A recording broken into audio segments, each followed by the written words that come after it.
అర్థమయ్యేవిగా ఉండవు. దాన్ని అర్థం చేయించాలి అన్న ఆలోచనతో పరిశీలన చేయడం జరుగుతుంది. ఓకేనండి. పరమగీత గ్రంథాన్ని ఎవరు ఇంతవరకు దాని గురించి మాట్లాడిన దాఖలాలు లేవండి. మీరు క్రైస్తవులైనప్పటి నుంచి ఇప్పటి వరకు పరమగీత గ్రంథాన్ని ఎక్కువగా ఎవరు టచ్ చేసినట్లుగా మీరు కూడా చూసి ఉండరు నాకు తెలిసి. ఓకేనా? చూసారా? చూడలేదా? అనే మీరు చదివారు, ఎవరైనా చెప్పంగా వినలేదు కదా. ఎందుకు అంటే ఇది సాహిత్య రూపంలో ఉండటం వల్ల, ఒక రకంగా ఇది గ్రాంధిక భాషలో ఉండటం వలన, అంటే హిబ్రూ భాషలోనే గ్రాంధిక భాష. మన తెలుగులో వాడుక భాష ఉంటుంది, తెలుగులో గ్రాంధిక భాష ఉంటుంది. పుస్తక భాష వేరు, మాట్లాడుకునే భాష వేరు. అంతేనే కాదా? మాట్లాడుకునే భాష గ్రాంధిక భాష కొంత గౌరవార్థంగా ఉంటుంది. అదే మనం మాట్లాడుకునే భాష ఎలా ఉంటుంది? మాండలికాలు ఉంటారు, అంటే మన యాస వేరే ఉంటుంది. ఈ ప్రాంతంలో ఉన్న మన యాస వేరే ఉంటుంది. వరంగల్ ప్రాంతానికి వెళ్తే ఆ యాస వేరే ఉంటుంది. ప్రాంతాన్ని బట్టి మన యాస అనేది, ప్రాస అనేది మారుతూ ఉంటుంది. అర్థమవుతుంది కదా? అలాగే పుస్తక భాష, సొలొమోను గారు రాసిన భాష ఈ పరమగీతం. అలాగే పరమగీతం కంటే ముందున్న గ్రంథాలు 2 ఉన్నాయి. అవేంటి అండి? ప్రసంగి కానీ ఇంకా సామెతలు కానీ. అవి మామూలు వాడుక భాషలో ఉంటాయి. కానీ పరమగీతం మాత్రమే సాహిత్య భాషలో ఉండటం వలన అది అర్థం కాకుండా ఉన్నది. ఓకేనండి. పోయిన వారం మనము, అంటే పోయినసారి పరమగీత గ్రంథం ఆలోచించినప్పుడు 1వ అధ్యాయము 2వ వచనాన్ని మనం ఆలోచన చేసాం. మనకు దాని గురించిన ఒక అవగాహన అనేది వచ్చిందండి. ఇకపోతే ఈ పరమగీతం గ్రంథాన్ని రాసింది ఎవరు? సొలొమోను గారు. రాయించింది ఎవరు? దేవుడు. కొంతమంది బైబిల్లోనే వాక్యానాలు మాట్లాడేవారు. అంటే ఒక వచనాన్ని తీసుకొని వారికి సొంత ఆలోచనలు చెప్పేదాన్ని వాక్యానం అంటారండి. చాలామంది వాక్యానాలు మాట్లాడేటప్పుడు, లేదా ఎలా చెప్పారంటే, యెషయా కానీ అలాగే మోషే నుంచి మొదలుకొని ప్రవక్తలందరినీ, పెద్ద ప్రవక్త యెషయా, మోషే ప్రవక్త నుంచి మొదలుకొని చిన్న ప్రవక్తల వరకు వాళ్ళు ప్రవక్తలు ఏం చేస్తారనంటే ప్రవచనాన్ని చెప్తారు. ఏం చేస్తారండి? ప్రవచనాన్ని చెప్తారు. ఆ ప్రవచనాన్ని చెప్పడము ప్రవక్తలకే సాధ్యము. మరి ఈ కోణంలో మనం చూసుకున్నట్లయితే సొలొమోను గారు ప్రవక్తన అంటే కాదు. ప్రవక్తన కాదు. గనుక అతని మాటలు మనం ప్రవచనానుసారంగా తీసుకోవాల్సిన అవసరం లేదు అని అంటున్నారండి. అతని మాట్లాట ప్రవచనానుసారంగా తీసుకోవాల్సిన అవసరం లేదట. అతను ఓనుగా అతనికి సంబంధించిన ఒక ఉద్దేశాన్ని, అభిప్రాయాన్ని చెప్పాడు బైబిల్ గ్రంథంలో. దాన్ని అంతా లెక్కలోకి తీసుకోవాల్సిన అవసరం లేదన్నట్టుగా చాలామంది మాట్లాడుతున్నప్పుడు నేను విన్నాను. ఎందుకు ఇలా అంటున్నారంటే, కొన్ని పరమగీత గ్రంథం కానీ, సామెతలు కానీ, ప్రసంగి కానీ, ఈ 3 గ్రంథాలు సొలొమోను గారు రాశారు కదా, ఆయన ఒక రాజు కదా, ప్రవక్త కాదు కదా అంటున్నారండి. కానీ వారి ఆలోచనలకు ఇది చాలా భిన్నమని చెబుతూ, నిజంగా దేవుడు ప్రసంగిని, సామెతల్ని, పరమగీతములు కూడా పరిశుద్ధాత్మ ప్రేరణ చేత దేవుడే రాయించాడని గతంలో మనం విన్నట్టుగా చూస్తున్నాం. ఇది సొలొమోను యొక్క పుస్తకం కాదు, కానీ దేవుడు మన కొరకు రాయించిన పుస్తకము. అందుకే దీనిని సాంగ్ ఆఫ్ సాంగ్స్ అంటారండి. సాంగ్స్ ఆఫ్ సాంగ్ అంటారు. అంటే పాటల యొక్క పాట, గీతముల యొక్క గీతము, పరమగీతము అనే సందర్భాలు మనం చూస్తాం. దీన్ని అయితే ఇంగ్లీష్లో, హిబ్రూలో అయితే దీన్ని ఏమంటారండి? దాన్ని ఏమంటారు? షిర్ హస్రీం అంటారండి. షిర్ హస్రీం అంటే ఏంటిదంటే పాటల పాట అని అర్థం. ఇక్కడ స్లోమో అని చెప్పలేదు చూడండి. స్లోమో అంటే, షెలోమో అంటే ఎవరంటే సొలొమోన్ అన్నమాట. సొలొమోన్ అని చెప్పలేదు ఇక్కడ. సిర్ హస్రీం అన్నాడు తప్ప సిర్ స్లోమో అని లేదు. ఎంత చక్కగా మరి హిబ్రూలో దీన్ని ఉంటే తెలుగులోకి వచ్చారు కొంతమంది దీన్ని సాంగ్ ఆఫ్ సొలొమోన్ అని కూడా అంటారు. ఇంగ్లీష్లో చాలామంది కొన్ని పుస్తకాల్లో రాస్తారండి. కొన్ని వర్షన్స్లో ఉంటాయి. కింగ్ జేమ్స్ వర్షన్ కానీ ఇలాంటి వర్షన్లో ఏం చేస్తారంటే సాంగ్ ఆఫ్ సొలొమోన్ అంటారు. లేదు, సాంగ్ ఆఫ్ సాంగ్స్ అని అనేవాళ్ళు సాంగ్స్ ఆఫ్ సాంగ్ అనేటోళ్ళు ఉంటారు, సాంగ్స్ ఆఫ్ సొలొమోన్ అనేటోళ్ళు ఉంటారు. ఈ రెండు వాదనలో ఏది కరెక్ట్ అంటే సాంగ్స్ ఆఫ్ సాంగ్ అనే కరెక్ట్. పరమగీతం అనేది మా ఏంది వివరణనే కరెక్ట్ అన్నమాట. ఓకేనా. ఇక రెండవదిగా ఆ రోజు ఏం చెప్పారంటే, మొదటిగా ఏం చేశారంటే మీ బైబిల్ గ్రంథంలో నోటి ముద్దులతో అని ఉన్నదండి. ఇక్కడ సొలొమోన్ గారు తన సంబంధించిన వ్యక్తితో మాట్లాడుతూ నోటి ముద్దులు అని చెప్పారన్నారండి. కానీ ఇది ఖచ్చితంగా ఆత్మీయంగా దేవుడు ఏదో భవిష్యత్తుని చెప్పడానికి మాత్రమే మనం ఆలోచించి దానికి సమాధానాన్ని తెచ్చుకున్నాం. అలాగే రెండవదిగా ఈరోజు కూడా ఏమంటున్నాయంటే 2-3 వచనంలో, అడవి వృక్షములలో జల్దరు వృక్షం ఎట్లున్నదో పురుషులలో నా ప్రియుడు అట్లున్నాడు. అంటే ఇక్కడ పుస్తకంలో ఒక వ్యక్తి మాట్లాడుతూ తన ప్రియుని గురించి మాట్లాడుతున్నట్టుగా మనకు కనబడుతుందండి. తన ప్రియుడు ఎలా ఉన్నాడట అంటే, అడవి వృక్షాలలో జల్దరు వృక్షం ఎట్లున్నదో పురుషులలో నా ప్రియుడు అట్లున్నాడు అని చెబుతూ, నేను ఆనందభరితనై నేను అతని నీడను కూర్చుంటిని, అతని ఫలము నా జీవకు మధురం. ఇప్పుడు పురుషుడు స్త్రీ అన్నప్పుడు అడవి వృక్షాలలో జల్దరు వృక్షాలకు ఫలాలు ఉంటాయండి. పురుషునికి ఏం ఫలం ఉంటుంది? పురుషుడు ఒక స్త్రీ ఆలోచించినప్పుడు అతని ఫలం ఏముంటుంది, స్త్రీకి సంబంధించిన ఫలం ఏముంటుంది అని ఇలా తప్పుడు అర్థాలను తీసుకునే విధంగా, తప్పుడు అర్థాలు ప్రజలలో కలిగే విధంగా వీటి అర్థాలను మార్చి మాట్లాడడం అనేది చేశారండి. అర్థమవుతుంది లేదా? అంటే ఒక పురుషునికి సంబంధించిన ఫలము స్త్రీకి పురుషుని నుంచి వచ్చే ఫలం ఏంటి అని ఇలా తప్పుడు అర్థాలను ఇక్కడ నుంచి తీసుకున్నారండి. కానీ అంటే దేవుని వాక్యాన్ని తప్పుగా మాట్లాడి ఏం తెచ్చుకుంటున్నారండి వాళ్ళు? శాపాన్ని తెచ్చుకుంటున్నారు. ఇక దేవుని మాటల్ని వక్రీకరించాలని, యేసును తిట్టాలని, బైబిల్ను ఏంటిది ఒక దాన్ని ఏమంటారు, దాని ఖ్యాతిని తగ్గించాలని ఎంతో ప్రయత్నం చేస్తున్నారు. కానీ నేటికి దినదినము ఏమవుతుందండి, బైబిల్ యొక్క కీర్తి అనేది పెరుగుతూనే ఉంది. ఎందుకంటే బైబిల్ అనేది ఏ గ్రంథం అండి? పరిశుద్ధమైన గ్రంథము, జీవ గ్రంథము. పరిశుద్ధమైన గ్రంథము, జీవ గ్రంథం కనుక దాని ఖ్యాతిని తగ్గించాలని చూసిన ప్రతిసారి పెరుగుతూనే ఉంటుంది తప్ప దాని ఖ్యాతి తరగదు. అర్థమవుతుందా లేదా? కాబట్టి ఈ వచనాన్ని మనం ఆలోచన చేద్దామండి. ఇప్పుడు అడవి వృక్షములలో జల్దరు వృక్షం ఎట్లున్నదో పురుషులలో నా ప్రియుడు అట్లున్నాడు అనగానే మీరు కూడా మీ వాక్యాన్ని ఇప్పుడు చదివేటప్పుడు విన్నారు కదా, మీరైతే ఎలా అర్థం చేసుకుంటారు దీన్ని?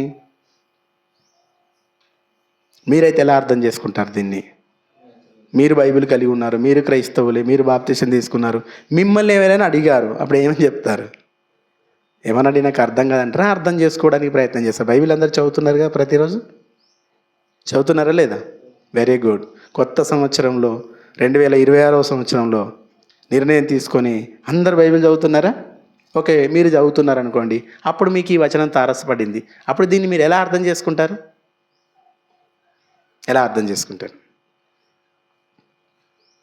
అర్థమవుతుందా? అంటే అడవి వృక్షాలలో జల్దరు వృక్షం, ఈ కాంబినేషన్, దీని ఏమంటారు, దీని కోసైన్ అంటారు. దీని అంటే ఒకదానికొకటి సంబంధం ఉంది, కోసైన్ అంటారు అన్నాడు. అంటే అడవి వృక్షాలకు జల్దరు వృక్షానికి సంబంధాన్ని చూపిస్తూ పురుషులకు తన ప్రియునికి సంబంధాన్ని చూపిస్తుంది. ఎవరు? ఇక్కడ స్త్రీగా చూపించే ఒక వ్యక్తి. ఆ స్త్రీగా ఎవరు అని చెప్పుకున్నాం మనం గత కాలంలో? యెరూషలేమును సూచిస్తుంది. స్త్రీ అంటే యెరూషలేము. అర్థమవుతుందా లేదా? అంటే ఇశ్రాయేలుని ప్రజలను సూచించే ఒక స్త్రీగా చూపిస్తూ అంటారు.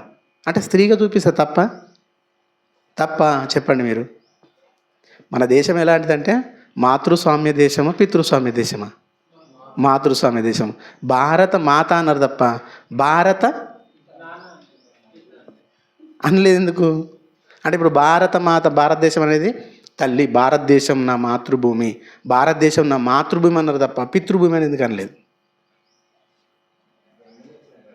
అంటే జన్మనిచ్చింది తల్లే జన్మనిస్తుందా, తండ్రి జన్మనివ్వడా? తండ్రి లేకుండా తల్లి ఎక్కడి నుంచి వస్తుంది అని ఈ మాటలు అన్నా మనకు ఎలా బాగుంటుంది చెప్పండి? బాగుండదండి. ఒక భూమిని ఉద్దేశించి, ఒక ప్రదేశాన్ని ఉద్దేశించి మాట్లాడుతున్నప్పుడు మాతృభూమిగా మాట్లాడతారండి. అక్కడే అలాగే ఇక్కడ కూడా తల్లి జన్మనివ్వడానికి మనకు భౌతికంగా అనిపించేది ఎవరు? తల్లే కనిపిస్తుందండి. డెలివరీ అంటారు, ప్రసవం అంటారు. ఆ ప్రసవంలో కనిపించేది ఎవరు? తల్లి. గనుక ఆ తల్లిని సూచిస్తున్నారు. ఇశ్రాయేలు ప్రజలు అంటే, ఇశ్రాయేలు ప్రజలకు తల్లి ఎవరంటే యెరూషలేము, ఇశ్రాయేలు అని తల్లిని చూపిస్తూ, ఆ ఇశ్రాయేలు పిల్లలు ఎవరు మరి అంటే ఆ జనాన్ని చూపిస్తున్నారు. అర్థమవుతలేదు. ఇశ్రాయేల్ అనగానే ఒక స్త్రీ కాదు, మనం స్త్రీగా ఊహించుకోవడానికి లేదు. అది ఇశ్రాయేలు జాతిని అందరిని ఉద్దేశించి మాట్లాడుతూ ఒక స్త్రీగా మాట్లాడతాం. భారత మాత అంటే భారతమాత అనే ఫిగర్ ఎక్కడన్నా ఉందా? భారతమాత అని ఒక దాన్ని ఏమంటారు, ఒక క్యారెక్టర్ ఉందా అసలు? లేదు. భారతీయులమంతా ఈ గడ్డపైన ఉన్నాం కనుక భారతమాత అని అంటాం అంతే. ఆ క్యారెక్టర్ లేదు, ఆమె స్త్రీ కాదు, అంతేనా కదా? ఈ భూమికి స్త్రీ పురుష లింగాన్ని ఇవ్వచ్చా? ఇవ్వకూడదు. కానీ మనం అట్లా మాట్లాడుతున్నప్పుడు ఆ పదాలను ఉపయోగిస్తూ ఉంటాం. అలాగే ఇక్కడ కూడా గ్రంథకర్త ఏం చేశాడంటే యెరూషలేమును స్త్రీగా చూపించాడు. ఇప్పుడు ఆమె ఏమంటుందట అంటే, అడవి వృక్షములలో జల్దరు వృక్షం ఎట్లున్నది మరి జల్దరు వృక్షము? మీరు చెప్పాలి ఇప్పుడు. అడవి వృక్షాలలో జల్దరు వృక్షం ఎట్లున్నది అంటే ఎన్నో అడవి వృక్షాలు చూపిస్తున్నాడు. అడవి వృక్షములలో జల్దరు వృక్షాన్ని పోలుస్తున్నాడు. ఇప్పుడు అడవి వృక్షాలలో జల్దరు వృక్షం ఎట్లున్నట్టు చెప్పండి, ఎలా ఉన్నదండి? ప్రత్యేకంగా. అంటే అడవి వృక్షాలనన్నీ చూపిస్తూ చెప్పాల్సింది అడవి వృక్షాల గురించి కాదు గ్రంథకర్త, చెప్పాల్సింది జల్దరు వృక్షం గురించి చెప్తున్నాడు ఆయన. అంటే అడవి వృక్షాలన్నింటిలో ప్రత్యేకంగా ఉన్నది ఏంటిది ఇప్పుడు చెప్పండి మీరు? జల్దరు వృక్షం. స్పెషల్ అన్నమాట అది. అలాగే పురుషులలో నా ప్రియుడు అట్లున్నాడు. పురుషుల గురించిగా చెప్పాల్సింది తన ప్రియుని గురించి చెప్తున్నది. ఆ ప్రియుడు ఎలా ఉన్నాడంటే స్పెషల్గా ఉన్నాడు, ప్రత్యేకమైన వాడు. అంటే నా ప్రియుడు ఎలాంటి వాడంటే ప్రత్యేకమైన వాడు. ఎవరిలో? పురుషులందరిలో నా ప్రియుడు ప్రత్యేకమైన వాడు. అడవి వృక్షాలన్నింటిలో జల్దరు వృక్షం ప్రత్యేకంగా ఎలాగున్నదో అలాగే పురుషులలో నా ప్రియుడు అలాగున్నాడు అని చెప్తుందండి. ఈ మాట చెప్పగానే చాలామంది అపార్థాలు, తేడార్థాలు, అర్థమైందా? ఈ అర్థాలన్నీ తీసుకుంటున్నారండి. ఇక్కడ ఏ వచనాన్ని కూడా మనము భౌతికంగా తీసుకోవడానికి వీల్లేదు. ప్రతిదాని అర్థము అక్కడ రాయబడింది. నీకు అర్థం కానంత మాత్రాన అబద్ధము, తప్పు అని అనుకుంటే పొరపాటండి. అర్థం కాని మనం ఎలాంటి వాళ్ళం అంటే అర్థం కాంది అర్థం కాలే అని చెప్పము. ఈగో ఉంటుంది మనకి, అందరిలో ఈగో ఉంటుంది కదండి. చాలామంది నిన్న నైటు లైవ్ వచ్చిందండి. లైవ్ వచ్చినప్పుడు జయశైలి గారు ఒక మాట చెప్పిండు. ఏంటంటే ఆ యెషయా ప్రవక్తతోని మరి దేవుడు మాట్లాడుతూ యెషయాతో ఏమన్నాడో తెలుసా? యెషయా నువ్వు వెళ్ళాలి ఎక్కడికి? ఈజిప్టు దేశం గురించి కానీ, కూషు దేశం గురించి కానీ, వా దేశాలను సూచించు నువ్వేం చేయాలంటే జోళ్ళు లేక, బట్టలు లేక దిగంబరిగా నువ్వు 3 సంవత్సరాలు తిరగాలని చెప్పిండు.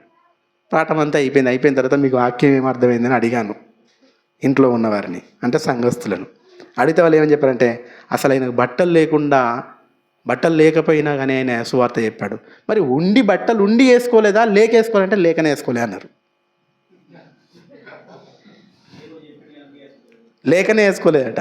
అంటే ఏ ఒక్కరు నాకు తెలియదండి ఇది అర్థం కాలేదని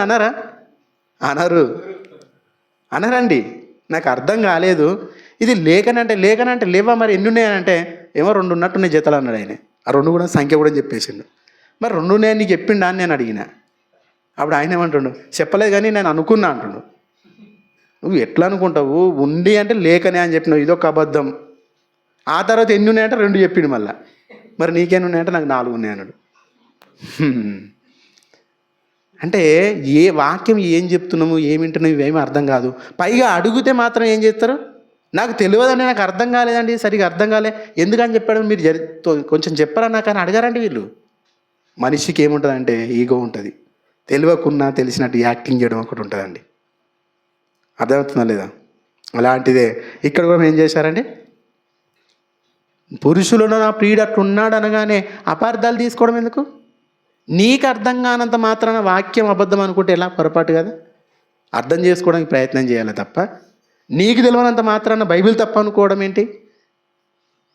మరలా చెప్తున్నా అండి, బైబిల్ను తప్పుబట్టే మనిషి భూమి మీద లేనేలేడు. ఎందుకంటే మనిషిగా జ్ఞానం సరిపోదు. బైబిల్ను విమర్శించే అంత జ్ఞానము మనిషికి లేదండి. ఏ మనిషి బైబిల్ని తప్పుపట్టలేడు. ఎందుకంటే ప్రతి ఒక్క మనిషి మనుష్య మాత్రుడే. బైబిల్ అంత ఉన్నత స్థితిలో ఉంది. నువ్వేంటి, నీ పర్సనాలిటీ ఏంటి, నువ్వు బైబిల్ని తప్పు పట్టడం ఏంటి? బైబిల్ అంటే ఏమనుకుంటున్నావు నువ్వు అసలు? అది ఎంత ఉన్నతమైందో తెలుసా? అందులో రాయబడిన వాక్యం ఎంత గొప్పదో తెలుసా? పుటము వేయబడింది 7 మార్లు పుటం వేయబడింది. ఏడంటే సంపూర్ణంగా పుటం వేయబడి స్వచ్ఛమైన వాక్యం అందులో ఉంది తప్ప నువ్వు తప్పు పట్టడానికి నీకు జ్ఞానం సరిపోదు. అర్థమవుతుందా లేదా? కాబట్టి బైబిల్లో ఉన్న ఈ మాటలను మనం ఆలోచిస్తే అసలు ఇంత గొప్పగా ఉందా బైబిల్ అని మీరు అనుకోక తప్పదండి. ఈరోజు మీరు ఆలోచిస్తే మీకు మనసు ఉంటే అర్థమవుతుంది, మరి అది మీ జ్ఞానం ఉంటే అర్థమవుతుంది, మరి మీరు సరిగ్గా వింటే అర్థమవుతుంది. ఏదైనా సీరియల్ చూసేటప్పుడు అండి ఎవరైనా తలకాయ అటు ఇటు తిప్పుతారా? ఉన్నారా? సీరియల్ పీపుల్స్ ఉన్నారా? ఇంకేంలా సీరియల్ చూసేవారు ఎవరైనా సీరియల్ చూస్తుంటే మరొకసారి చేతెత్తండి. ఏం కాదు, గొప్పలు వాళ్ళే. చేతెత్తండి. ఇప్పుడు నేను అనుకోవాలి నిజంగా ఎవ్వరు సీరియల్ చూడాలని అనుకోవన్నా? నాకు తెలుసు అండి సీరియల్ చూసేవాళ్ళు చాలామంది ఉన్నారు. ఇంకా టీవీ, సరే టీవీ లేని వాళ్ళు చెప్పండి. ఇంట్లో టీవీ లేదు మాకు అన్నట్టు చెప్పండి. మా ఇంట్లో టీవీ లేదు. భిక్షపతన మీ ఇంట్లో టీవీ లేదా? అమ్మేసిరా?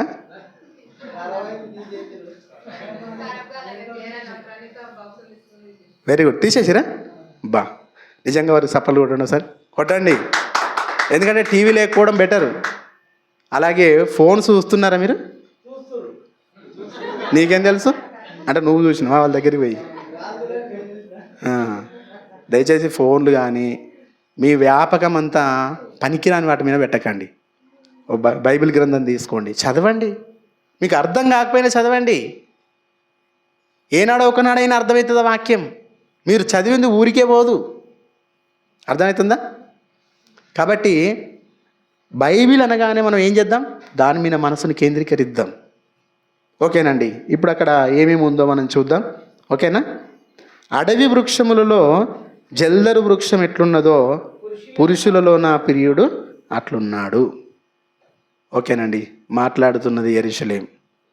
యెరూషలేం అంటే స్త్రీ కాదు, స్త్రీగా చూపించిన ఒక క్యారెక్టర్.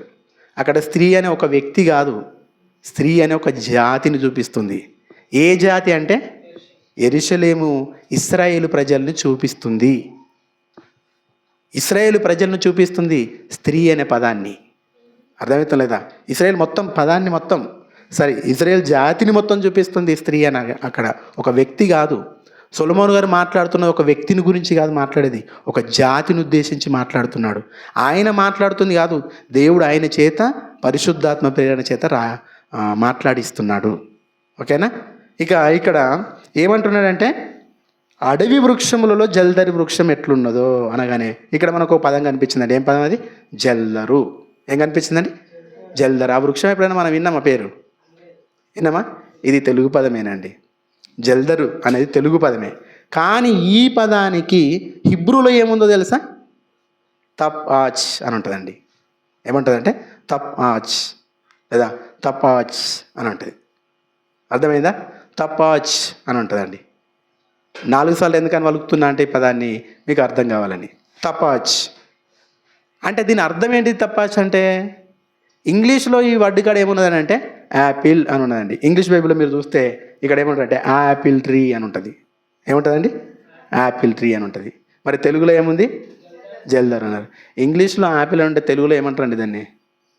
జల్దర్ అంటారా? ఏమంటారండి? సేపు. సేపు అనేది కూడా తెలుగు పదం కాదు. అది అర్థమవుతుందా? సేపు అనేది కూడా తెలుగు పదం కాదు. అసలు ఆ పండు ఉన్నది కదా, యాపిల్ అనేది ఒక పండుని తీసుకొద్దాం. దాని పేరు మనకి యాపిల్ అని తెలియదు. అసలు ఆ పేరు ఎందుకు వచ్చింది దానికి? యాపిల్ అనే పేరు ఎందుకని పెట్టారు దానికి? ఇంకోటి అడుగుతా, జామ అనే పేరు ఎందుకని పెట్టిరండి? జామ అనే పేరు ఎందుకని పెట్టిండు? అంటే ఇప్పుడు జామ అంటే ఏంటిది నేను అడిగిన అనుకో, ఏం చెప్తారు మీరు? ఏంటిదని అడిగినా ఆ? పండే జామ అంటే ఏంటిది? పండని నాకు తెలుసు. జామ అంటే అర్థం ఏంటిది? ఇప్పుడు మహేష్ అంటే ఎవరు? అన్నం చూపిద్దాం. మహేష్ అంటే అర్థం ఏంటిది? పాల్. పౌలు అని అనుకోండి. పౌలు అంటే నాకు ఆయన పౌలు తెలుసు, అపోస్తలుడైన పౌలు తెలుసు. పౌలు అంటే అర్థం ఏంటిది? ఇజ్రాయేల్ అని ఎవరి పేరు? అంటే యాకోబు పేరు. ఇజ్రాయేల్ అంటే అర్థం ఏంటిది? ఉందా లేదా? అర్థాలు ఉన్నాయి ఇలా వీటికన్నిటికీ. మరి జామ అంటే అర్థం ఏంటిది? ఎవరు చెప్తారు? ఆపిల్ అంటే అర్థం ఏంటిది? మ్యాంగో అంటే అర్థం ఏంటిది? ఎవరు చెప్తారండి? చెప్పండి, ఎవరు చెప్తారండి? అసలు వాటికి పేర్లు గివి ఉన్నాయని మనం ఎలా చెప్తామంటే దానికి అర్థం ఏం చెప్తాం చెప్పమే అండి. జామ అంటే జామనే అంటాం అంతే. మామిడి అంటే మామిడే. ఇక అవసరమైతే అర్థం కాకపోతే దీనికి అర్థం కాదా, ఆగు అని చెప్పేసి దాని బొమ్మ తీసుకొచ్చి ఇక మామిడి అంటే గిదే అని చెప్తాం తప్ప దాని అర్థం చెప్పాం. అంతేనే కాదా? నిజమేనా? మరి తప్ ఆచ్ అంటే ఏంటిదని అంటే చాలామంది ఏమన్నారంటే యాపిల్ అని పెట్టిండ్రండి. యాపిల్ అని పెట్టేసి అసలు బైబిల్లో ఉన్నది ఏం తెలుసా? యాపిల్ పండు. అయినా యాపిల్ పండు ఉంటే ఏంది, ఇంకా వేరే పండు ఉంటేంది, మొత్తానికి అయితే పండేనా కాదా? పండే. కొంతమంది దీని మీద వాదన ఏంటంటే యాపిల్ కాదండి, ఇది వేరే పండు అండి, జల్దర్ పండు అంటే యాపిల్ కాదు, ఇంగ్లీష్లో యాపిల్ ఉన్నది అని కాదు. అసలు హిబ్రూలోకి వెళ్తే ఏమున్నదంటే తపాచ్. తపాచ్ అంటే అర్థం ఏంటంటే యాపిల్ అని సాధారణంగా అర్థం వస్తుంది. యాపిల్ అంటే ఏంటిది మరి ఇంతకీ? మనం చూపించిన పండు. యాపిల్ అని ఎందుకన్నారు దాన్ని అంటే అది స్వీట్గా ఉండే పండట. ఓకేనా? ఇప్పుడు దీన్ని బట్టి యాపిల్ అంటే ఏంటంటే తపాచ్ అంటే అర్థం ఏంటంటే స్వీటు అని అర్థం. ఏంటండి? స్వీటు అంటే దాన్ని ఏమంటారు? ఇంకా స్వీట్ అనేది ఇంగ్లీష్ అయితే తెలుగులో ఏమంటారు దాన్ని? తీపి, తీయగా. లేదా ఇంకా దాన్ని పుస్తక భాషలో మాట్లాడంటే మధురము. ఏమంటారండి? మధురము. తపాచ్ అంటే అర్థం ఏంటంటే మధురము అని అర్థం. కానీ ఇక్కడేం రాయబడిందో తెలుసా? జల్దరు అన్నప్పుడు ఖచ్చితంగా ఏదో ఒక ఎగ్జాంపుల్ను భూమి ఉన్నాయని చూపిస్తారు కదా. అలా చూపించింది ఏంటిదయ్యా అని అంటే ఆపిలే కావచ్చు, లేదంటే ఆప్రికాట్ కావచ్చు అండి. ఆప్రికాట్ అనేది మధురము అని అర్థం చెప్పినప్పుడు, తీపి అని అర్థం చెప్పినప్పుడు ఏది తీపి అయితే దాన్నే తపాచ్ అంటారు. గుర్తుపెట్టుకోండి, ఏది తీపి అయితే దాన్నే తపాచ్ అనే హిబ్రూ పదం దానికి సార్థకం అన్నమాట. ఇంతకీ ఏది తపాచ్ అంటే మరి ఏది తీపి ఏది అంటే ఇదిగో ఈ యాపిల్ కంటే తీపిగా ఉండేది ఏదట అని అంటే ఆప్రికాట్ అట. ఓకేనా? అది తీసుకొని వద్దామనుకున్న వాస్తవానికి తొందరలో ఏం చేసినంటే నా బుక్ను కూడా మర్చిపోయాను నేను. ఇది కొత్త బుక్ అండి. ఇప్పుడు అసలైన బుక్ అన్యమైంది. దానికి సంబంధించిన కొన్ని పేపర్స్ కూడా తీసుకొచ్చిన నేను. ఆ బొమ్మ కూడా మీరు చూద్దురు. గూగుల్ ఉన్నా కానీ ఇప్పుడు ఎవరు తీయాలి? తీసినవా? చూపెట్టు. ఆప్రికాట్ అని తీసినవా? యాపిల్ తీసినవా? పండు చూపెట్టు మాకు.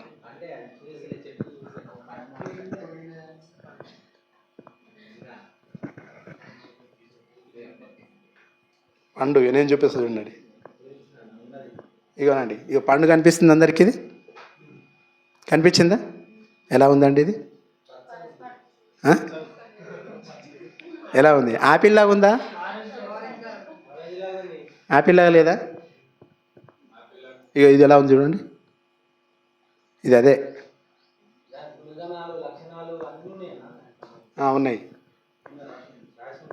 ఇగో ఇదేంటిదండి? ఆప్రికాట్ అండి. ఆప్రికాట్ అంటే అర్థం ఏంటంటే జల్దరు అని కొన్ని ప్రదేశాల్లో అంటారండి. సరే, మొత్తానికైతే ఆప్రికాట్ ఉన్నది. పేరు కూడా ఎలా ఉన్నది చూడండి. యాపిల్, ఆప్రికాట్ అంటే ఒకటే ఏ అక్షరం నుంచి వచ్చిందండి. చూడ్డానికి కూడా యాపిల్ ఎలా ఉంటుందో ఆప్రికాట్ కూడా అలాగే ఉంటుంది.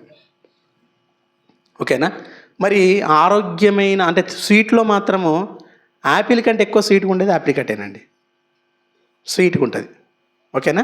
ఇప్పుడు తపాచ్ అన్నప్పుడు దేన్ని తీసుకోవాలి? ఏది స్వీట్ ఎక్కువ ఉంటే దాన్నే తీసుకోవాలి మనం. ఏది మధురం ఉంటే దాన్నే తీసుకోవాలండి. అర్థమవుతుంది లేదా? ఈ మాట మీకు ఎందుకని చెప్తున్నా మీకు అర్థమవుతుంది. ఎందుకు దేవుడు జల్దరు వృక్షాన్ని తీసుకున్నాడు అని అంటే అది తీపి ఎలాగుంటుందో, జల్దరు వృక్షానికి ఉన్న ఫలాలు ఎలాగైతే తీపి ఉంటాయో అక్కడ పురుషులలో నా ప్రియుడు అలాంటి వాడు అని అర్థం. జల్దరు వృక్షానికి ఉన్న ఆరోగ్య ప్రయోజనాలు ఉన్నాయండి. ఆరోగ్య ప్రయోజనాలు ఏమున్నాయి ఒకసారి చూద్దాం మనం. జల్దర్ వృక్షానికి ఉన్న ఆరోగ్య ప్రయోజనాలు మనం చూస్తే జీవక్రియను మెరుగుపరుస్తుంది, మలబద్ధకాన్ని నివారిస్తుంది, కంటి దృష్టిని, చర్మ ఆరోగ్యాన్ని మెరుగుపరుస్తుంది, రోగనిరోధక శక్తిని అంటే ఇమ్యూనిటీని బలోపేతం చేస్తుంది, హృదయ సంబంధమైన వ్యాధులు, స్ట్రోక్ ప్రమాదాన్ని తగ్గిస్తుంది అంటే హార్ట్ అటాక్ను తగ్గిస్తుంది, శరీరం లోపల జలశుద్ధి అంటే హైడ్రేషన్కు సహాయపడుతుంది, చక్కెర అంటే షుగర్కి సంబంధించిన వాటినన్నిటినీ సమతుల్యం చేస్తుందంటే నార్మల్ రేంజ్లోకి తీసుకొని వస్తుంది. ఆప్రికాట్ విత్తనాలు కొన్ని సందర్భాలలో క్యాన్సర్ యొక్క నివారణలో కూడా సహాయపడతాయట. ఇక పోషకాల విషయానికి వస్తే ఇందులో ఏ, సి, ఈ విటమిన్స్ అనేవి ఉంటాయట. అలాగే పొటాషియం, కాల్షియం, ఐరన్ తర్వాత ఫైబర్, యాంటీ ఆక్సిడెంట్లు, బీటా కెరోటిన్, లూటిన్ అనే చాలా సంబంధించిన లక్షణాలు ఇందులో ఉంటాయట అండి. ఇక ఆరోగ్య ప్రయోజనాల వలన ఆప్రికాట్ని ఏమంటారట అంటే సూపర్ ఫుడ్ అంటారట. ఏమంటారట అండి? సూపర్ ఫుడ్ అంటారట. అంటే మనం ఏమనుకుంటాము? ఆపిలే అనుకుంటాం.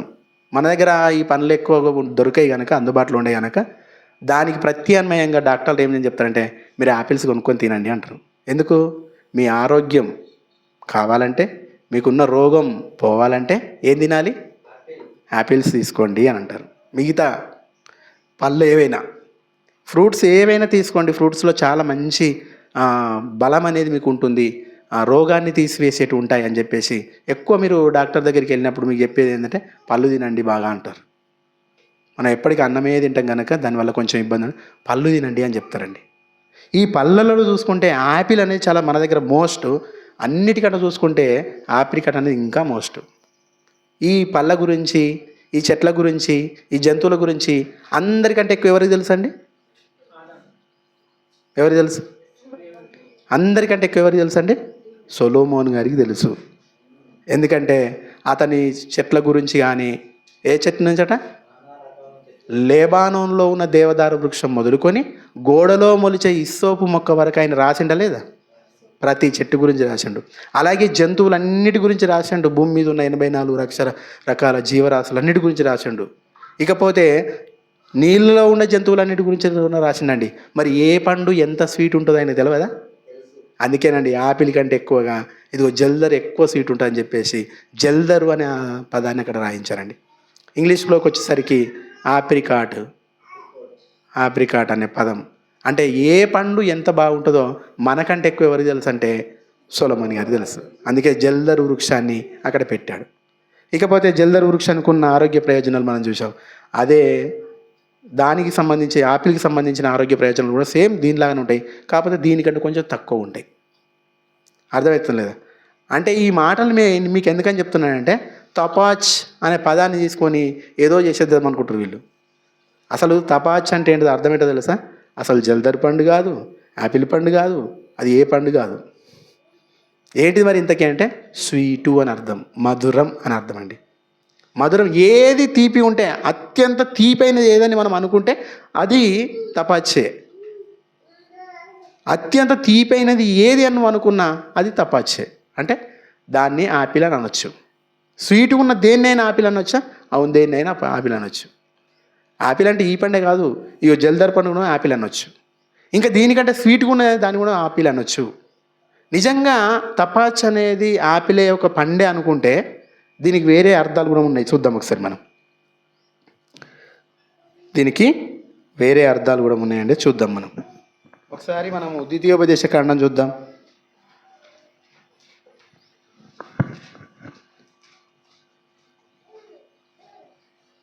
ద్వితీయోపదేశ కాండం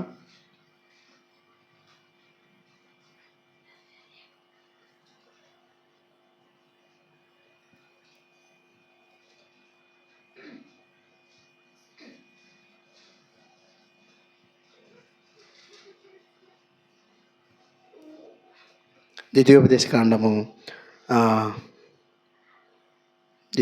కాండము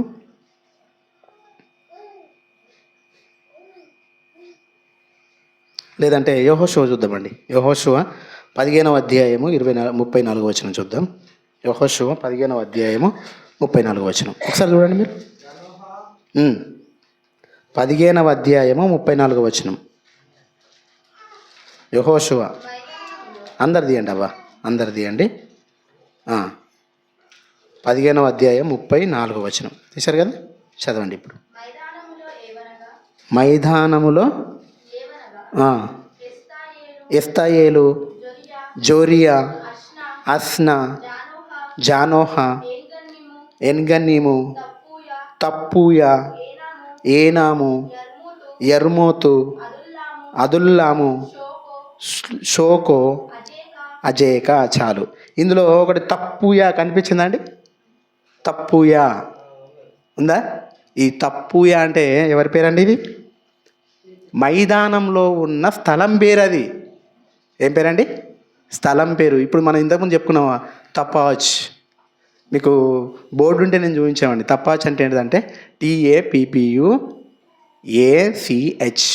తపాచ్. లేదా సి చేసేమనుకో తప్పుయా, తప్పుయా అంటామండి. దీన్ని తెలుగులో తప్పుయా అని పిలిచాడు ఇక్కడ. చూడండి, బైబిల్ అనగానే మనము ఇది మన పదం కాదు, ఇది గ్రీకు పదం.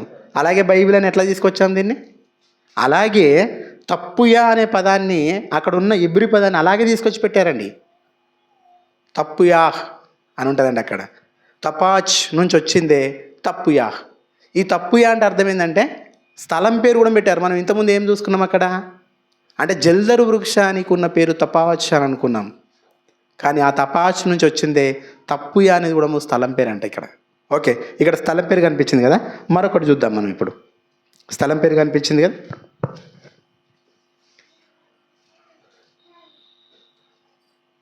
యెహోషువ 12వ అధ్యాయము 17వ వచనం చూడండి. యెహోషువ 12వ అధ్యాయము 17వ వచనం. యెహోషువ 12వ అధ్యాయం తీయనివ్వండి, అందరికి తొందర దొరకదు కదా. 12వ అధ్యాయం 17వ వచనం. యెహోషువ 12వ అధ్యాయము బేతోలు 9 నుంచి ఉంటుందండి. 9 నుంచి 24 వరకు అది ఒకటే వచనం అనమాట. బేతేలు నొద్ద ఉన్న హాయు రాజు, యెరూషలేము రాజు, ఎబ్రోను రాజు, యత్మోరు రాజు, లాకీష్ రాజు, ఎగ్లోను రాజు, గేజేరు రాజు, దెబేరు రాజు, హోర్మా రాజు, ఆరాద్ రాజు, లిబ్నా రాజు, అదుల్లాము రాజు, మక్కెద రాజు, బేతేలు రాజు, తప్పుయా రాజు. ఇక్కడ ఏం కనిపించిందండి? తప్పుయా రాజు. అంటే ఇంతకుముందు కనిపించింది మనకి ఏం కనిపించింది? తప్పుయా స్థలం పేరు, ప్రదేశం పేరు. ఇక్కడనేమో రాజు పేరు. ఓకేనా? అంటే తపాచ్ అనేది మనం ఏమనుకున్నాం అప్పుడు? యాపిల్ అనుకున్నాం. యాపిల్ అని కాదు, అర్థమైంది? అదే తపాచ్ అనుకుంటే, పండు పేరు అనుకుంటే వ్యక్తి పేరు అదే ఉన్నది, ప్రదేశం పేరు అదే ఉన్నది. మరొకటి చూద్దాం మనం ఇప్పుడు. మరొకటి చూద్దాం. ఓకేనా? మరొక వచనం చూద్దాం. దినవృత్తాంతముల గ్రంథము, మొదటి దినవృత్తాంతములు 2వ అధ్యాయం 43వ వచనం చూడండి మీరు. 2వ అధ్యాయం 43వ వచనం. ఎబ్రోను కుమారులు కోరహు, తప్పుయా, రెకేము, షెమ్మా. తప్పుయా ఉన్నదల్లా ఎవరి పిల్లలట వీళ్ళు? హెబ్రోను కుమారులట. హెబ్రోన్ ఎవరి కొడుకు మరి? మీదికున్న చూడు తల్లి.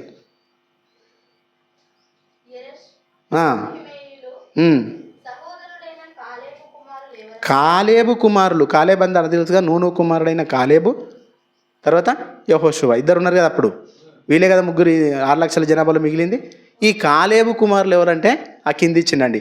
ఆ కాలేబు కుమారుల యొక్క కుమారులు, ఆ కాలేబు కుమారుడు ఎవరంటే ఎబ్రోను కుమారులు ఎవరు? తప్పుయా. అంటే వీళ్ళు ఎవరన్నమాట? యూదా వంశంలో ఉన్న ఒక వ్యక్తి పేరు కూడా మనకు తప్పుగా అనిపిస్తుంది. ఇప్పుడు పండు పేరు అనుకుందామా, అది స్థలం పేరు అనుకుందామా, రాజు పేరు అనుకుందామా, ఎబ్రోను కుమారులైన ఈ తప్పుయా అని మన కాలేబు మనమడు అనుకుందామా? ఏమనుకుందాం? అందుకే ఒక వచనాన్ని ఒకే రకంగా తీసుకోకూడదు, భౌతికంగా తీసుకోకూడదు. ఆ సందర్భాన్ని బట్టి, ఆయా సందర్భాల్లో ఆ పదం అనేది ఏమవుతుంటుంది? మారుతుంటుంది. ఇక్కడ రాయబడి చూడగానే హ్యాపీల్ అంటే హ్యాపీల్ అంటే దానికి ఒకటే ఉంటుంది అనుకోకు. అస్సలు దాని అర్థం ఏంటంటే తీపి. తప్పు అంటే తీపి, ఫలవంతమైన, ఫలభరితమైన, సస్యశ్యామలమైన, దీవెన, ఆశీర్వాదము అని కూడా అనుకోవచ్చండి. ఫలం అంటే ఫలించాలి అని అంటే ఫలవంతత్వ, ఫలవంతము లేదా ఫలభరితమైన అంటే దీవించబడిన అనే పదాలను తీసుకోవాలండి. మీకు అందరికీ తెలుసు. ఎవరి పేరండి? మన అత్త కోడల గురించి చెప్పాలంటే ఎవరి గురించి చెప్పాలి మనం? Ruth, Naomi. నయోమి పేరు ఏం పేరండి? నయోమే కదా. నయోమికి ఉన్న అర్థం ఏంటిదండి? నయోమి అంటే అర్థం ఏందట? చేదా మధురమా? బాగా ఆలోచించండి. చేదా మధురమా నయోమి పేరు? అదే మన మధురము చేదు 2 అర్థాలండి. ఇప్పుడు చేదని ఎప్పుడు అనుకున్నామంటే అసలు నయోమి అంటే అసలు అర్థం ఏంటంటే మధురం అని అర్థం. కానీ ఆమె ఏమన్నదంటే ఇదిగో దేవుడు నన్ను మొత్తేశాడు కనుక నన్ను నయోమని పిలవకండి, నయోమి అంటే మధురము, నన్ను నయోమని పిలవకండి దయచేసి, నన్ను మారా అని పిలవండి అని అన్నది. మారా, నా పేరు మయోమి కాదు, నా పేరు మారా అన్నది. మారా అంటే ఏంటిది? చేదు. ఇప్పుడు చేదు అంటే ఏమని తీసుకుందాం? నాలుక మీద వేసుకోగానే వెనకాల చేదు గుణాలు ఉంటాయి కదా, ఆ చేదు అనుకుందామా?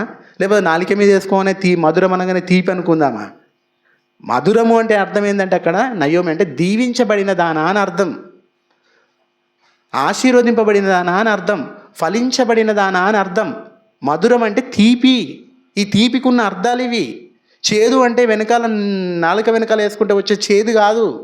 చేదు అంటే శపించబడినది, లేకపోతే నశించిపోయేది, ఇలా తీసుకోవచ్చండి. అర్థమవుతుందా? ఇదే పదాన్ని మోషే గారు అప్పుడు తీసుకున్నారు. అక్కడ నీళ్ళు ఎలా ఉన్నాయట? చేదుగా ఉన్నాయట.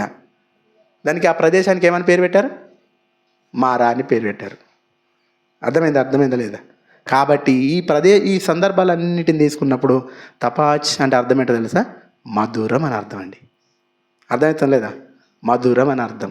ఈ అర్థాలు తెలియకుండా వీళ్ళేమనుకుంటుంటే అడవి వృక్షాలలో జల్దర్ వృక్షం ఫలం ఎట్లున్నదో పురుషులు నా ప్రియుని ఫలం అట్లున్నదని ఈమె అంటుందంటే పురుషుల నుంచి వచ్చే ఫలం ఏంటిది అని ఇంత తప్పుగా అర్థం చేసుకుంటారా? వాక్యాన్ని ఇంత తప్పుగా అర్థం చేసుకుంటారా? అసలు ఏంటో తెలుసా? దాని అర్థం ఏంటో తెలుసా? మధురము, తీపి, దీవెన, ఆశీర్వాదం, ఫలము, ఫలింపాలి అంటాడు. 30 అంతలుగా 60 అంతలుగా 100 అంతలుగా ఫలించాలని బైబిల్ గ్రంథం చెప్తుంటాయి. ఫలించబడినది అని అర్థం అండి. తపచ్చ అంటే ఫలింపబడినది లేదా ఫలాలు పొందుకునేది అని అర్థం అండి. ఇప్పుడు తపచ్చ అనే పదాన్ని తీసుకొని ఇప్పుడు దానికి దేన్ని తీసుకుందాం? ఇప్పుడు యేసుక్రీస్తు దగ్గరికి మనం వెళ్ళాలి. నా ప్రియుడు అనగానే ఎవరండి? యేసుక్రీస్తు అండి. యెరూషలేము ప్రియుని గురించి చెప్తుందంటే యేసుక్రీస్తు గురించి ఎట్లా చెప్తుందని మీకు ఎట్లా తెలుసు అనుకుంటే ఈ తపాచ్ అనే పదము మిగతా సందర్భాల్లో టాలీ అయిందండి. ఎక్కడ చూద్దాం ఒకసారి, ఆ వచనం చూద్దాం. మనం ముందుకెళ్దాం. ఒకసారి వచనం చూద్దాం. ఇంకా చాలా సందర్భాలు ఉన్నాయి, వాటి అన్నింటిని నేను కట్ చేస్తున్నా. మనం చూడాల్సిందిగా డైరెక్ట్ వెళ్ళిపోతున్నాం అన్నమాట. ఓకేనా? ఓకేనండి. ఒక వచనం చూడండి. ఇప్పుడు ఈ సందర్భంగా ఒక వచనం చూడండి మీరు.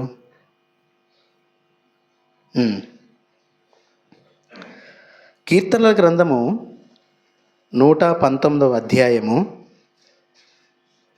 103వ వచనం. ఈ ప్రధానమైన వాక్యాన్ని మనం అలాగే గుర్తుపెట్టుకోవాలి. ఏంటంటే అది జల్దరు వృక్షములలో, అడవి వృక్షములో జల్దరు వృక్షం ఎలా ఉన్నదో పురుషులు నా ప్రియుడు అట్లున్నాడు అని చెప్పేసిన తర్వాత నేను అతని ఆనందభరితనై నేను అతని నీడను కూర్చుంటిని, అతని ఫలము నా జిహ్వకు మధురం. అతని ఫలము నా జిహ్వకు మధురం. జిహ్వ అంటే నాలుక అండి. ఈ నాలుక కట అతని ఫలం మధురం అట. మధురము అనే పదం గురించి ఇప్పుడు మనం ఆలోచిస్తున్నాం. ఓకేనండి? నీ వాక్యములు నా జిహ్వకు ఎంతో మధురములు, అవి నా నోటికి తేనె కంటే తీపిగా ఉన్నవి.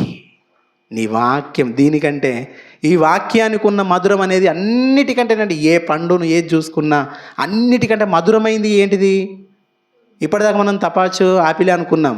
అది స్థలం పేరు, రాజు పేరు, వ్యక్తి పేరుగా మారిపోయింది. చూసాం దాని అర్థం ఏందని మనం చూసుకుంటే తీపి, మధురం అని ఇప్పుడు అర్థం చేసుకున్నాం. ఇప్పుడు ఏమంటున్నాడు ఇప్పుడు ఏమంటున్నాడు ఆయన? నీ వాక్యము నా జిహ్వకు మధురము, అది తేనె కంటే తీపిగా ఉన్నది. తేనె కంటే తీపి అంటే తేనె తీపి. దీన్ని కూడా ఏమనొచ్చు? తపాచ్ అనొచ్చు. తపాచి అనేది ఒకటే కాదండి, పండు ఒకటే కాదు, సువాసన వస్తుంది చూడండి. ఏదన్నా బాగా సువాసన వస్తుందండి. మల్లె పువ్వులు వాసన వస్తాయి. కొన్ని పండ్లు పండిన తర్వాత మంచి వాసన వస్తుంటాయి, దాన్ని కూడా తపాచి అంటారు. సుగంధ ద్రవ్యాలు కూడా తపాచి అని అంటారు. పైనాపిల్ అంటే తపాచి అనేది ఏంటంటే తీపిగా వచ్చేది, తీయనిది, అంటే మంచిది, ఫలభరితమైనది, దాని అర్థమండి అది. ఇక్కడ వాక్యం ఏమంటున్నా, నీ వాక్యము నా నోటికి ఎంతో మధురములు, అవి తేనె కంటే తీపిగా ఉన్నవి. అతని ఫలం అంటే ఏం తీసుకోవాలండి ఇప్పుడు? అతని ఫలం నా జిహ్వకు మధురం, ఆనందభరితని నేను అతని నీడను కూర్చుంటిని అనగానే వీలేరా అని కూడా నీడను కూర్చున్నాడు. చూసినవా? నీడను కూర్చుంటే మనం కూడా ఎండన పోతున్నప్పుడు నీడ కాగానే ఆగుతాం. దాని అర్థం ఏంది? ఆశ్రయమని అర్థం. అతని యొక్క ఫలము నా జిహ్వకు మధురం అనగానే ఎందుకు అంత దట్టిగా ఆలోచిస్తున్నావు నువ్వు? ఎందుకంటే దట్టిగా ఆలోచిస్తున్నావు? మధురము అనగానే ఏం చెప్తున్నాడు? వాక్యము నా జిహ్వకు ఎంతో మధురం. నెక్స్ట్, అది తేనె కంటే తీపిగా ఉన్నది అది. నెక్స్ట్ ఇంకొక వచనం చూద్దామండి, ఏమంటున్నాడు అది. ఇంకో వచనం చూద్దాం మనం. సామెతల గ్రంథము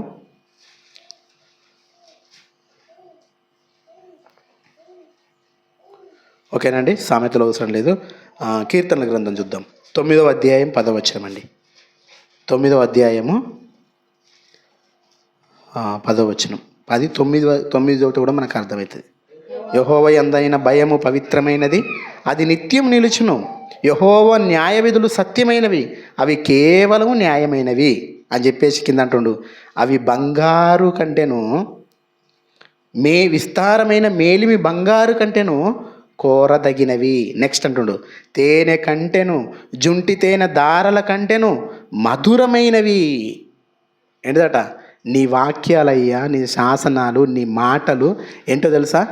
బంగారు కంటెను, విస్తారమైన మేలిమి బంగారు కంటెను, తేనె కంటెను, జుంటి తేనె దారల కంటెను కోరదగినది. అంటే మధురమైనవి, అంటే ఎంత ఉన్నతమైనవో చెప్తున్నానండి. అతని ఫలము అనేది ఇంత మధురమా? అవునండి. అతని ఫలం ఏంటి ఇంతకీ? వాక్యం అండి. ఆ వాక్యం ఏంటట? అసలు దేన్ని కూడా లెక్క చేయదు దాని దగ్గర, దేని పేరు కూడా ఎత్తకూడదు. బంగారమైన, మేలిమి బంగారమైన, ఐగుప్తు బంగారమైన, ఏ బంగారమైనా సరే ఆయన దగ్గర పేరు ఎత్తకూడదు. రెండోది వచ్చేసి ఏమంటున్నాడు? తేనె కంటేను, పాట పాడుకుంటాం కదా, జుంటి తేనె దారల కంటేను మధురమైనది. సొలొమోను గారు ఈ మాటలు ఎందుకని రాస్తున్నాడు పరమగీత గ్రంథంలో? ఆయనకు తెలుసు యేసుక్రీస్తు ప్రభుల వారు వచ్చిన తర్వాత ఆయన వాక్యం ఎలా ఉంటుందో, ఆయన రక్షణ ఎంత ఆనందకరమైనదో, ఆయన రక్షణ ఎంత దీవెనకరమైనదో, ఆయన రక్షణ ఎంత ఫలింపు భరితమైనదో సొలొమోను గారికి తెలుసండి. పరిశుద్ధాత్మ ప్రేరణ చేత ముందుగానే ఎరిగినవాడై రాస్తున్నాడు. ఆయన చెప్పుకుంటున్నాడు. ఇదిగో యెరూషలేము చెబుతున్నట్టుగా ఆయన చెప్తున్నాడు. ఆయనకు కూడా ఈయన ప్రియుడే. ఆ సొలొమోను గారికి కూడా యేసుక్రీస్తు ప్రభుల వారు ప్రియుడే. అర్థమవుతుంది లేదా? ఆయన చెప్పుకుంటున్నాడండి. కిందికి వెళ్ళేసరికి మరో వచనం చూద్దాం మనం. దయచేసి మరో వచనం చూద్దాం మనం.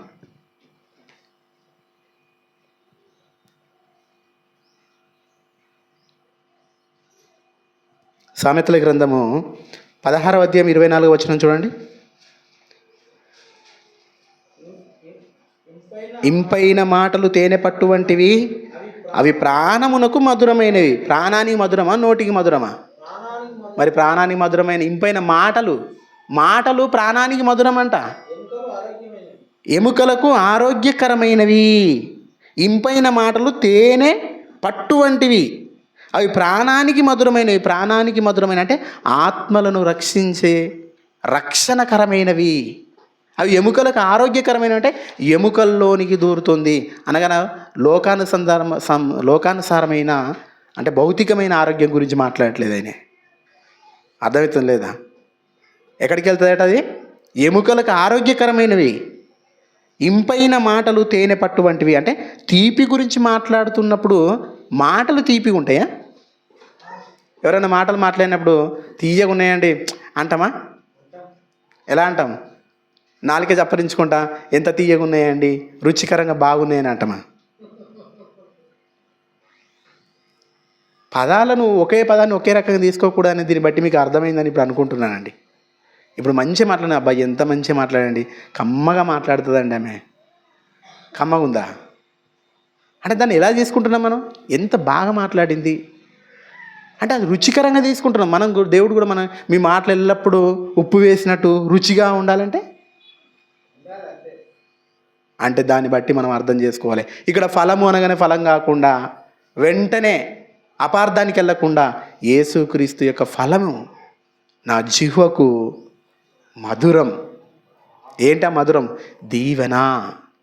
ఏంటా మధురం? రక్షణ అన్న విధంగా తీసుకోవాలండి. ఇంకా ముందుకెళ్దాం అలాగే. ఓకేనండి. ఇంకో అదే పరమగీత గ్రంథం ఒకసారి మనం చూద్దాం, 5వ అధ్యాయము. ఇది కాకుండా ఇర్మియా గ్రంథం చూద్దామండి. ఇర్మియా గ్రంథం 11వ అధ్యాయము 4వ వచనం. ఇర్మియా గ్రంథం 11వ అధ్యాయము 4వ వచనం. ఐగుప్తు దేశంలో నుండి, ఓకేనండి, రైట్. ఐగుప్తు దేశంలో నుండి, ఆ ఇనుప కొలిమిలో నుండి మీ పితరులను రప్పించిన దినమున నేను ఈ ఆజ్ఞ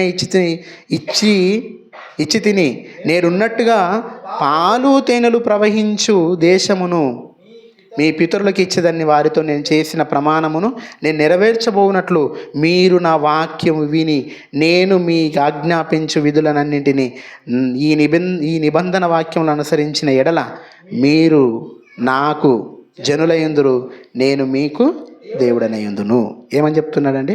ఐగుప్తు దేశం నుంచి వచ్చినప్పుడట ఆయన ఒక వాగ్దానం చేశాడట. ఏమని వాగ్దానం చేశాడు? కానాను దేశాన్ని మీకు ఇస్తాను. కానాను దేశం అంటే అర్థం ఏంటిది? దానికి ఒక గుణం ఉంది. అటేంటిది? పాలు తేనెలు ప్రవహించే దేశము. నిజంగా పాలు తేనెలు ప్రవహిస్తాయండి? ప్రవహిస్తాయా? అంటే నీళ్లు ప్రవహించడం చూసాం కానీ పాలు తేనెలు ప్రవహిస్తాయా? అందుకే వాక్యాన్ని పదాన్ని పదంగా తీసుకోకూడదని అందుకే అంటానండి. దీని భావం ఏంటి మరి ఇంతకీ? విస్తారమైన పంటల ప్రదేశం మంచిది, సస్యశ్యామలమైందనా? మనం అక్కడనే అయిపోతున్నాం. అందుకే ఏంటి? పాలు తేనెలు ప్రవహించు దేశము. పాలు తేనెలు ప్రవహించు దేశము. పాలు అంటే ఏంటిది? తేనె అంటే ఏంటిది? అసలు కానాను దేశానికి ఎందుకని పొమ్మంటున్నాయినే? కానాను దేశంలో పాలు తేనెలు ప్రవహిస్తాయా? అవును, భవిష్యత్తులో ప్రవహిస్తాయి. ఏంటి ప్రవహించబోయే పాలు తేనెలు ఏంటి? అర్థం కాలేదండి. ఎందుకు అబ్రాహామును ఊరు నుంచి కానానికి ఎందుకని తీసుకొచ్చాడు? దేవుడు అనాది కాల సంకల్పాన్ని కనానులోనే నెరవేర్చబోతున్నాడు. ఏంటి అనాది కాల సంకల్పం అంటే? యేసుక్రీస్తు ప్రభువు వారిని సిలువనెక్కించేది కనాను దేశంలోనే. యేసుక్రీస్తు ప్రభుల వారిని బలి చేసేది కనాను దేశంలోనే. యేసుక్రీస్తు ప్రభుల వారిని ప్రపంచ ప్రజలందరి రక్షణ నిమిత్తము ప్రాణార్పణ చేసి దీవించేది కనాను దేశంలో నుంచేనండి. అవును, కనాను దేశం నుంచి ఏం ప్రవహిస్తాయి? పాలు తేనెలు ప్రవహిస్తాయి. ఏంటా పాలు తేనెలు? రక్షణ. ఏంటా పాలు తేనెలు? రక్షణ అండి. అంటే పాలు తేనెను ఏం తీసుకోవాలి? యేసుక్రీస్తు యొక్క శరీరము, యేసుక్రీస్తు యొక్క రక్తము. అదండి. అర్థమవుతుందా? ఎందుకు వెళ్ళమంటున్నాడు? ఎందుకు వెళ్ళమంటే భూమి మీద ఉన్నదాన్ని ఏదో మీకు సస్యశ్యామలమైంది ఇస్తాను కాదు. ఎడారి ప్రాంతం అంటారు, కొండల ప్రాంతం అంటారు, పనికి మాలిన భూమి అని చెప్తుంటారు అందరూ. అవునా కాదా? అవునండి. అయినా దేవునికి మన తక్కువనా? అవసరమైతే ఎండిన ఎడారిని సైతము సముద్రంగా మార్చగలడు, సముద్రాన్ని సైతము ఎండిన ఎడారిగా మార్చగలడు. ఈ భూమి మీద ఉన్న సస్యశ్యామలంతో ఆయనకు పని లేదు. ఆయన ఏదైనా చేయగలిగిన వాడు. ఆ భూమి మీద ఉన్నదాన్ని అక్కడికి పంపించడానికి కూడా పొరపాటు లేదు. భవిష్యత్తులో ప్రపంచం కోసం చేయబోతున్న ఒక మహా కార్యక్రమం నిమిత్తమైన ఈ ఆజ్ఞనిచ్చాడు, ఈ వాగ్దానం ఇచ్చాడు. ఇదిగో మీకు పాలు తేనెలు ప్రవహించే దేశాన్ని మీకు ఇవ్వబోతున్నాను, వెళ్ళండి అందరు మీరు అక్కడికి. అందుకే అబ్రాహాముకు ఆనాడే ఏం చేశాడు? వాగ్దానం చేశాడండి. ఇదిగో ఐగుప్తు దేశంలోనికి వాళ్ళు వెళ్ళినా మరలా తీసుకొని వస్తాను. ఎందుకు తీసుకొని వస్తానంటే ఇక్కడనే కదా ప్రపంచ ప్రజలందరూ దీవించబడేది. ఇక్కడ నుంచే కదా ప్రపంచ ప్రజలందరికీ రక్షణ వచ్చేది. ఇక్కడనే కదా ఒక మహాబలియాగ కార్యక్రమం జరిగేది. పరిశుద్ధుడైన దేవుని కుమారుడు బలి అయిపోయేది ఇక్కడ నుంచే కదా. ఇక్కడికి తీసుకొని వస్తానని అంటే పాలు తేనెలు ప్రవహించే దేశానికి మిమ్మల్ని పంపిస్తాను. అంటే పాలు తేనెలు అంటే ఏమనుకుంటున్నారు? యేసుక్రీస్తు యొక్క రక్షణ అండి ప్రవాహంలాగా వెళ్ళిపోతుంది. ఎక్కడి నుంచి వెళ్ళిపోతుంది? ఇప్పుడు ఆయన దగ్గర నుంచి రక్షణ బయలు వెళ్తుంది. ఎక్కడ? భూమి అంతంతా వెళ్ళిపోతున్నది రక్షణ ప్రవాహంగా. ఇప్పటికీ రక్షణ అనేది ప్రవాహంగా వెళ్ళిపోతూనే ఉందండి. ఎక్కడి నుంచి? యేసుక్రీస్తు అనే ఒక విశ్వాసము, ఆయన మరణ సమాధి పునరుత్థానం నుంచి పుట్టిన విశ్వాసం అండి. ఎక్కడ మరణ సమాధి అయ్యాడు ఆయన? కనాను దేశంలోనండి. ఎక్కడ అయిపోయాడని ఇప్పుడు ఎవరంటే ఏం చెప్తాం? అవునండి, ఇశ్రాయేల్ దేశంలో 2000 సంవత్సరాల క్రితమైన మానవులందరి కోసం సమాధి అయ్యాడండి అని చెప్తాము. చెప్పము ఎక్కడయ్యా? ప్లేస్ చెప్పనగానే ఏమంటాం? ప్లేస్ అయితే అక్కడ, కానీ వచ్చింది మాత్రం ఎవరి నుంచి? యేసుక్రీస్తు నుంచి. ఆ నది పుట్టింది ఎక్కడ? కనాను దేశం అనే ఆ ఇజ్రాయేల్ దేశంలో కల్వరి గిలి పర్వతం మీద ఒక నది పుట్టింది. ఏంటా నది? యేసుక్రీస్తు అనే జీవనది. ఆ నదిలో నుంచి వచ్చేవి మామూలు మనలాంటి నీళ్ళు కాదు, పాలు తేనెలు ప్రవహిస్తాయి. చూద్దామా? ముందుకెళ్దామండి. ఇంకా ముందుకెళ్దాం. ఓకే, ఇప్పుడు ఈ వచనం చూడండి, మీకు అర్థమైపోతుంది ఇప్పటికే. పరమగీతం గ్రంథం 5వ అధ్యాయం 1వ వచనం. పరమగీత గ్రంథం 5వ అధ్యాయం 1వ వచనం. నా సహోదరి ప్రాణేశ్వరి, నా ఉద్యానవనమునకు నేను ఏది ఎంచి తిని. చూసారు, ఒక్కొక్క వచనంలో ఉట్టి పడుతుంటాడంటే దేవుని యొక్క ఏంటి భావం అనేది ఏందట? ఆయన నా ప్రాణేశ్వరి, నా సహోదరి. సహోదరిని ప్రాణేశ్వరి అంటాడు ఏందండి? అసలు మనం తప్పు అర్థం చేసుకున్నాం తప్ప ఆయన తప్పు ఏం లేదండి. డార్లింగ్ అని ఎవరిని అంటామండి మనం? డార్లింగ్ అని ఎవరిని అంటాం చెప్పరేంటి? మనకు అదొక్కటే తెలుసు, అదొక్కటే తెలుసు మనకి. అంటే భార్యనే డార్లింగ్ అంటాం అనుకుంటామా? అప్పుడు మీరు చూడండి, చాలామంది చిన్నపిల్లల్ని డార్లింగ్ అని అంటారు. అంటే అర్థమైంది? డార్లింగ్ అంటే అది కాదండి అర్థము. ఎవరినైనా ఇష్టపడేవారిని, బాగా ఇష్టం ఉన్నవారిని ఆ ఇంగ్లీష్లో ఉన్న పదం చేత వెళ్తారండి. ఇక్కడ ప్రాణేశ్వరి అంటే అర్థం ఏంటిది? ప్రాణేశ్వరి అనే పదము దీనికి పదానికి దగ్గర ఉంది, దాన్ని ఉపయోగించారండి. ప్రాణేశ్వరన్న, సహోదరన్న, ఇష్టం ఉన్న వాళ్ళని పదాలు ఉపయోగిస్తూ ఉంటారు. దాన్నే సాహిత్యం అంటారండి. అర్థమవుతలేదా? ఇక్కడ ఏమన్నట్టు? ప్రాణేశ్వరి, నా సహోదరి, నా ప్రాణేశ్వరి, నా ఉద్యానవనమునకు నేను ఏ తెంచి తిని.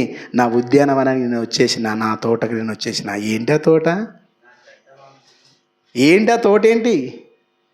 నా తోటకు నేను వచ్చేసిన, నా ఉద్యానవనానికి నేను ఏ తెంచిన అంటే వచ్చిన నేను. ఏంటా ఉద్యానవనము? ఇదిగో నేను నిజమైన ద్రాక్షావల్లిని, మీరు తీగలు. నా తండ్రి వ్యవసాయం చేస్తుండు, తోట నేనే, ఉద్యానవనం నేనే. నా ఉద్యానవనంలో నేను వచ్చేసాను, ఆ ఉద్యానవనమే నేను. నెక్స్ట్ ఇప్పుడు చదవండి.